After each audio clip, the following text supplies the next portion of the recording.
Have you ever been told you need to eat more to lose weight, and you tried it and nothing changed?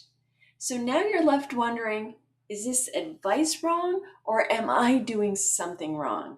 Because sometimes eating more does help, and sometimes it actually is what's keeping you stuck. So let's clear this up because this is where a lot of people get it wrong. If you've been under eating, skipping meals, constantly dieting, your body adapts.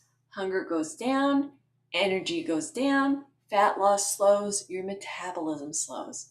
In that case, eating more, especially protein, can actually help. But if you're already eating often, adding extra fat, or not aware of how much you're consuming, eating more will stall you because your body still responds to energy balance.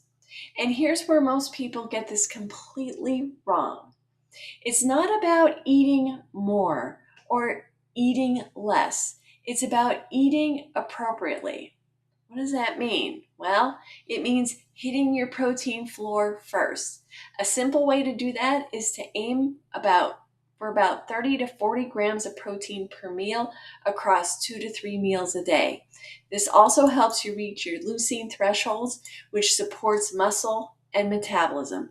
This is where keto often gets misunderstood. People focus on fat, but protein actually drives satiety. So then you use fat as a lever, not something you have to chase because fat is easy to overeat. But protein is what actually regulates hunger. So if protein stays too low, hunger stays high. If fat is too high, energy gets stored. If I were coaching you, I wouldn't just add more food, I'd fix what's actually driving your hunger. I'll see you tomorrow.